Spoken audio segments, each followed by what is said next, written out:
So great. Thanks again. So Let's open for questions. People can unmute and ask questions. Hello, Samriddhi. This is Raja. It's a very nice talk, and really there is a lot to learn and wonderful. I'm very happy about learning from you. I'm just because I'm not from this field, so my questions might be a bit stupid. If I understood you correctly, Raja, I began like that and I remain at like that. Certainly for this sort of work. So, so I'm happy with those questions. So if I understood you correctly, the whole point is whether it is Burger's equation or Inviscid Euler's equations, why these, whatever might be the initial condition or perhaps the disturbance level, whatever we put, how quickly it can really reach to this thermalization limit, where the initial condition doesn't matter. Right, the memory is completely lost, exactly. And that's the way how this decorrelation happens, and that's the limits are perhaps how it quickly grows. Right. That's the thing what you are actually trying to talk about. Exactly. You have summed it up better than I have. Yes. I see. My question is basically there is something like total. So can I make a comment, just quick short one, because I was unfair to someone in the talk.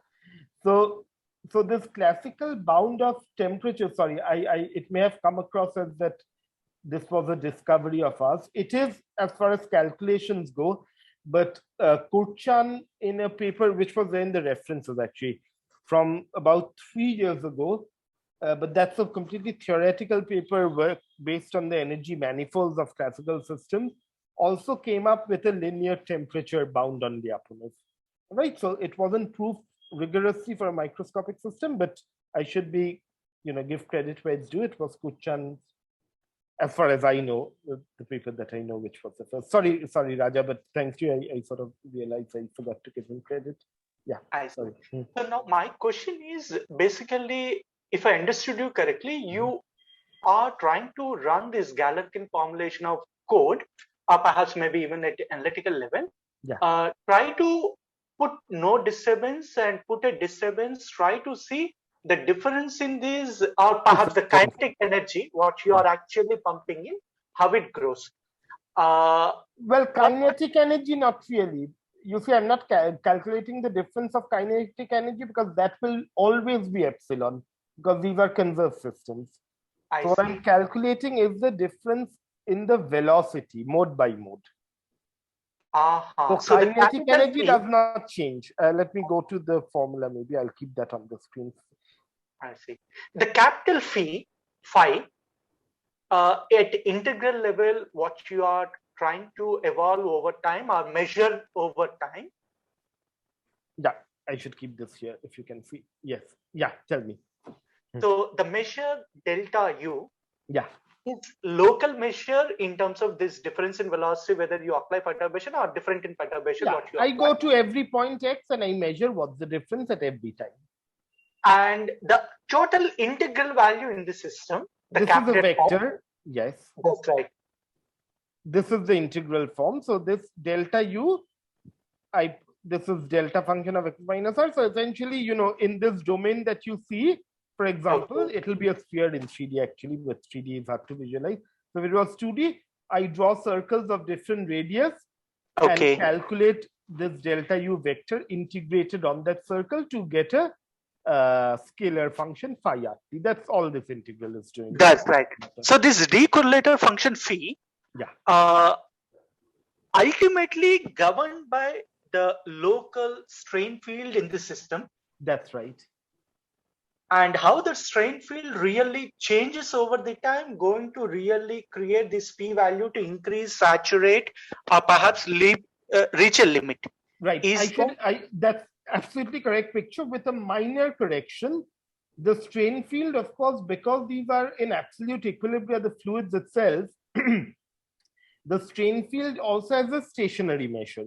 So there are fluctuation, etc. But there is a stationary measure because you see the strain field is this guy, right? If you can see my mouse. Now, this is a thermalized fluid, which is the Gibbsian measure. So we use that statistics theoretically to calculate Fij theoretically. I see. So because the given measure is stationary in time, there are fluctuations. If you measure the velocity at a given point in time, of course it fluctuates. But if you take the statistics, the PDF is stationary. I see. Yeah, thanks a lot. That was the question. I hope it's sort of clearish. Pretty clear. Thank you so much for writing such beautiful articles. No problem. Thank you. I hope Okay. Some other questions, please. Yeah, I have one question. Yes. So this may be a naive question again. Yeah, hi Riddhi. Yeah. Hi there. So the Berger equation in 3D, that becomes just the Euler equation without the pressure term, right? In 1D, I mean, that's formally that is true, yes. Right. So why does the Berger equation have to be 1D? Why cannot this be? That's because it's just historical. It's just because when we started working with Dheeraj in 2019, that's where the first version of this paper, which we didn't submit for journal thing.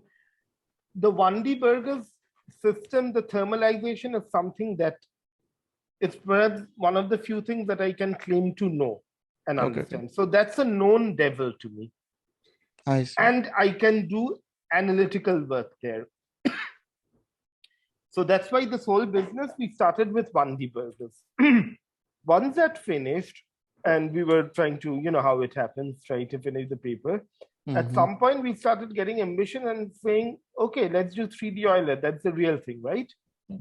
So historically, also, you'll see very few people work on 3D Bergers. Right. You work on 1D Bergers purely because, that's a solvable system. The 3D Bergers have the same complexity as Euler. So I go for Euler because that's that's more complete. Okay. That's the real thing.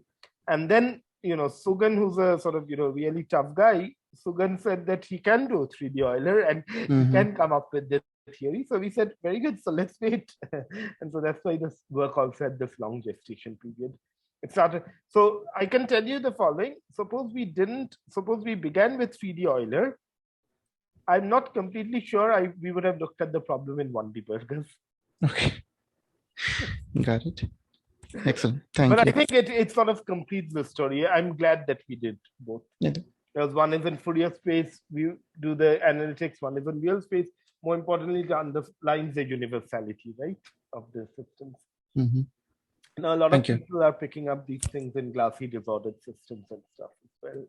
They're doing some of the calculations. Yeah, I hope that sort of answers your question. It did, yes. Thank you.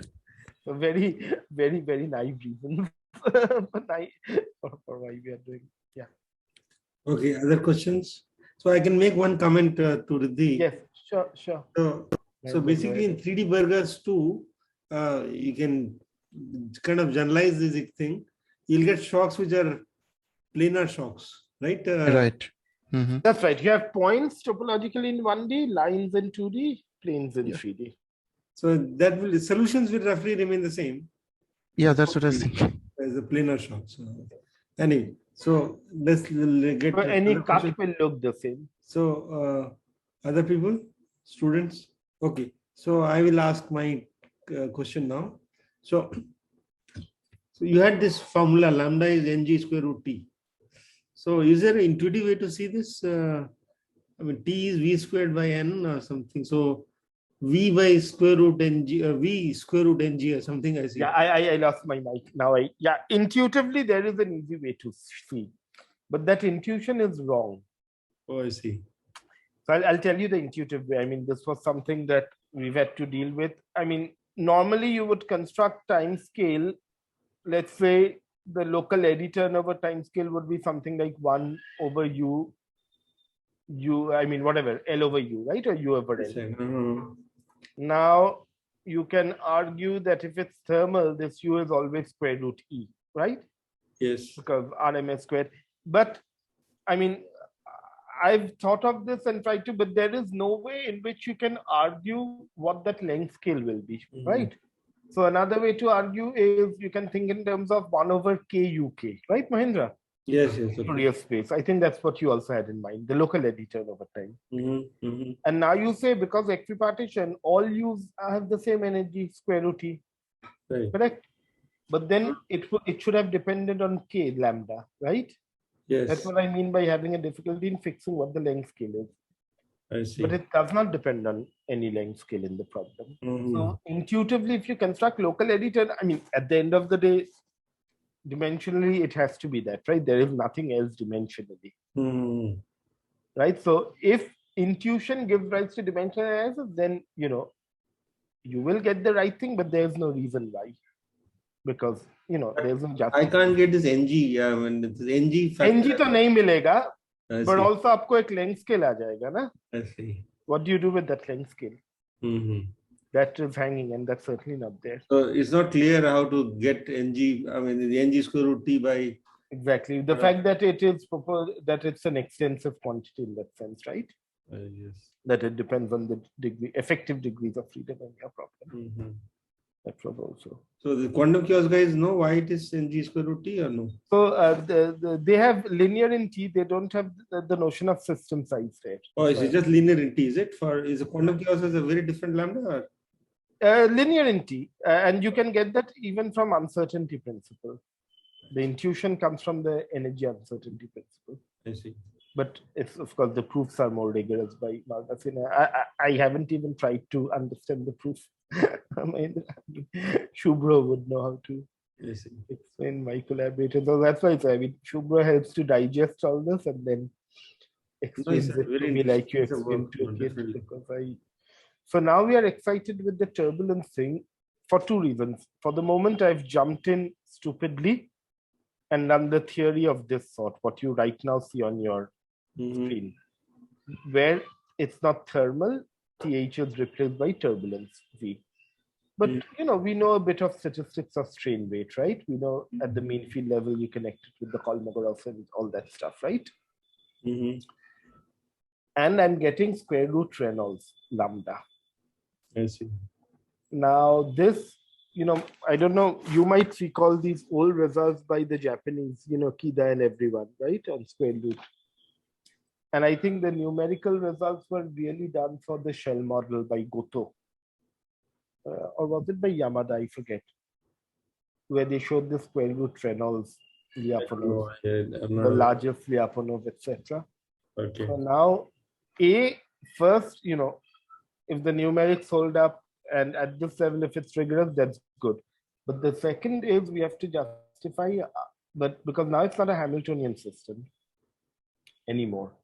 But probably because I've now defined decorrelators in this way, I can get away by saying this is a diagnostic. Forget where it came from, forget the commutators, the Poisson, etc. Just use this as a measurement and see. Yeah, definitely. So okay.